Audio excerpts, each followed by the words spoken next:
In this video, I'm gonna be going over time blends, which are a certain type of exposure blend. Essentially, time blends are when you want to blend two images together that were taken at different shutter speeds.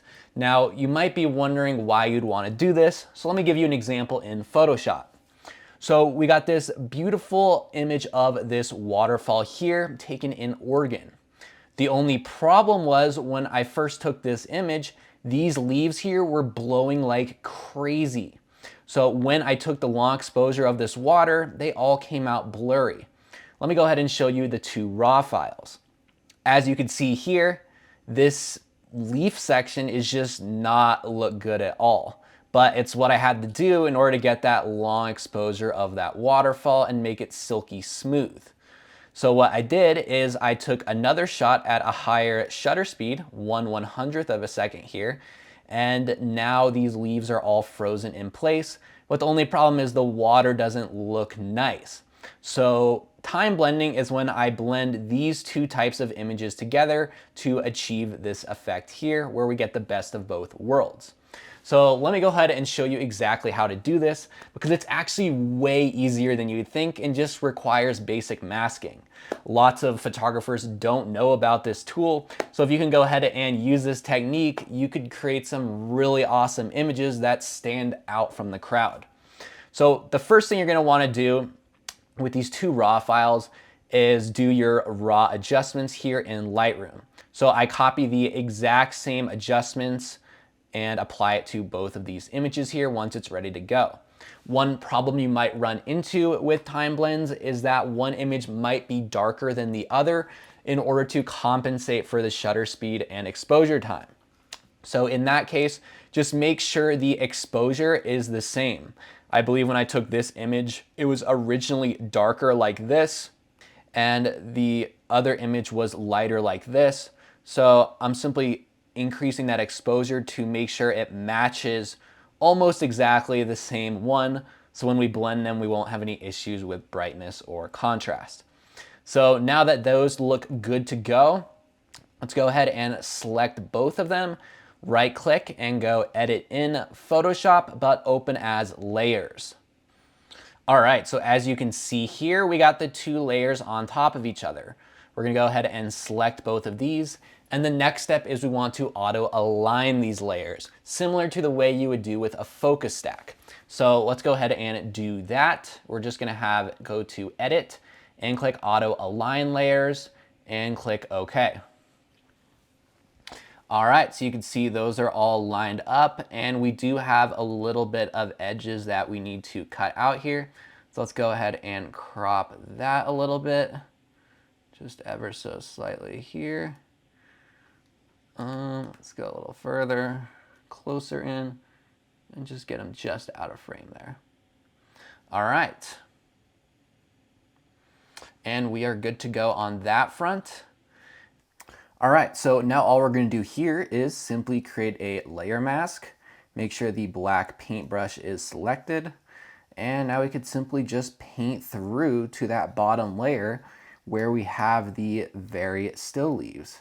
And as you can see, as we're painting this through, we are getting rid of that blur. And honestly, it's as easy as that, guys. I'm gonna go ahead and make sure these are all good over here. You don't wanna forget these leaves in the back. It's gonna be easy to forget about them, but they can get blurry as well. Let's get these all cleaned up here to these and finish these off. And let's just get as close to the edge as we can with these ones. Make the brush a little smaller. And we're just gonna paint these still leaves in as close as we can get. We're gonna go through and fix all of that water in a second and get it all tuned up as we need it. There we go. Let's get this one all situated. Ooh, that's lucky. That's right on the edge there, so we shouldn't have to worry about that. Get that all situated. Now let's get these small ones up here.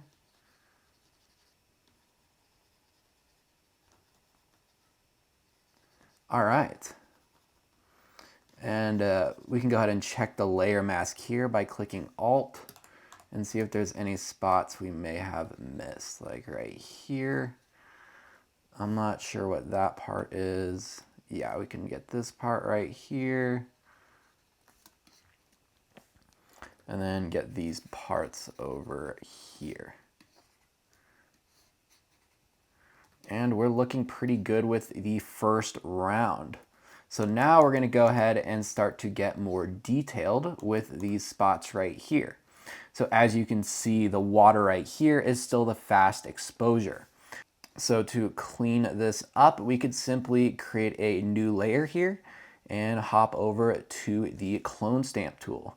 And now we could simply clone some of that water over there into these spots where it doesn't look that great.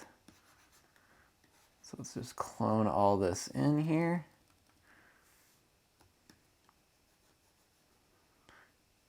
And we can get right up against these leaves here. And you could get through and obviously begin to get really precise with this depending on how much time you have. I'm just gonna breeze through this really quickly just so you could get a general idea. As you can see, I messed up right there. But really the point is you just are cloning all this to get rid of this fast shutter. And then you could go through and do that down here with all this. Like I said, you can get more detailed in these nooks and crannies if you have more time on your hands. But really just clone stamping our hearts out here. And one thing you can do with clone stamping is after you've gotten most of it, I sometimes hop over to the healing brush tool, sample a little healing, and then that'll help blend some of these blotches right here out and make them a little easier. You just don't want to use the healing tool right next to the leaves. See, if I go right up to it, it's going to blur those leaf edges. So just for the spots far away, and then using the clone stamp tool right up against those leaves there. So that looks pretty good for a first round.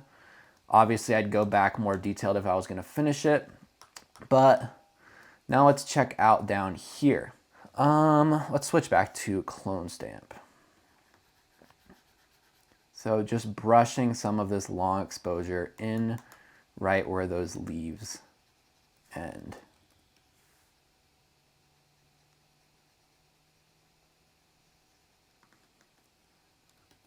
And just make sure you're constantly resampling and making sure that areas you're sampling are actually the same color of the general area of where you would be filling in. Let's keep going here with that.